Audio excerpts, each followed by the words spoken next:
যারা বড় বড় কথা বলছেন তাদের নামে কেস রয়েছে, যার নামে কেস নেই তার সঙ্গে বসলে খারাপ হয়ে গেলাম। দীঘায় যাওয়ায় কর্মীরা নয়, কিছু লোক অস্বস্তিতে ছিলেন। মমতা বন্দ্যোপাধ্যায় গুরুত্ব দেওয়ায় অনেকে কষ্ট পেয়েছেন। আবারও বিস্ফোরক দিলীপ ঘোষ। আমি তো সবার প্রশংসা করি। দেখেছেন কারোর বিরুদ্ধে বিনা কারণে কিছু বলতে আমাকে, কারোর সঙ্গে আমার শত্রুতা নেই, প্রশংসা করবো না কেন? প্রশংসা এই জন্য করেছি, প্রশংসা করিনি। আমি বলেছি যে যারা এত বড় কথা বলছে তাদের নামে অত কেস আছে, আর যাকে নিয়ে এত চর্চা তার নামে কেস নেই কেন? আর তার যার নামে কেস নেই চোর ডাকাত বলে কেউ প্রমাণ করেন, তার সঙ্গে কেউ আমি বসি, আমি খারাপ হয়ে গেলাম? না দেবদা, দীঘায় যাওয়াতে কিছু পার্টি কর্মীরা অস্বস্তিতে ছিলেন, যেটাকে বয়কট কর্মীরা নয়, কিছু লোক অস্বস্তিতে ছিল। সমস্যাটা ওটা যে মমতা ব্যানার্জি আমাকে এত গুরুত্ব দিয়েছেন কেন, এই জন্যই অনেকে কষ্ট পেয়েছেন। দিলীপ ঘোষের গলায় মুখ্যমন্ত্রীর প্রশংসা, যার নামে কেস নেই তার সঙ্গে বসলে খারাপ হয়ে গেলাম।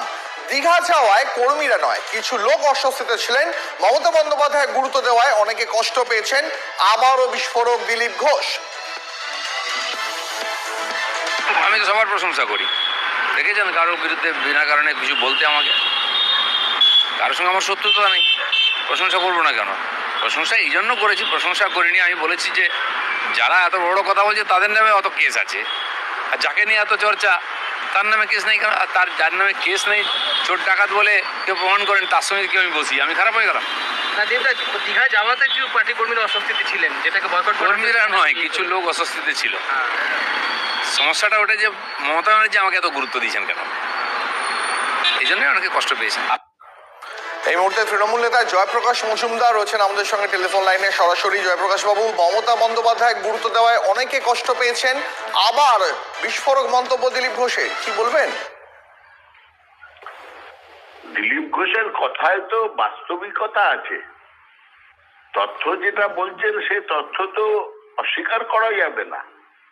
যে তিনি দীঘায় গিয়েছিলেন জগন্নাথ দেব দর্শন করতে, আমন্ত্রণ পেয়েছিলেন, তাই জন্য ধর্মক্ষেত্র একটা।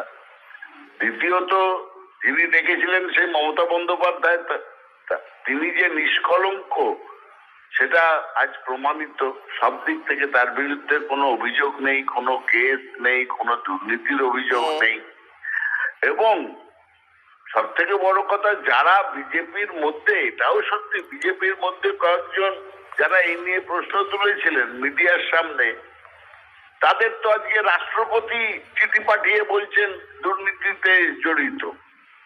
তো দিলীপ বাবুর এই কথাগুলো আমরা ওই পার্টির বাইরে থেকেও বুঝতে পারছি যে দিলীপ বাবুকে কোণঠাসা করার জন্য যে ষড়যন্ত্র শুভেন্দু অধিকারী করেছিল, সেগুলি তারই বহিঃপ্রকাশ হয়েছিল। আজকে দিলীপ বাবুকে কাছে টেনে নিয়েছেন এখনকার রাজ্য সভাপতি শ্রমিক ভট্টাচার্য, তাই তিনি এগুলো বলতে পারছেন। হয়তো ওনাকে তো একেবারে কোণঠাসা করা হয়েছিল নানা কারণে। বেশ, অনেক ধন্যবাদ আপনাকে প্রতিক্রিয়ার জন্য। কথা বলছিলাম তৃণমূল নেতা জয়প্রকাশ বাবুর সঙ্গে।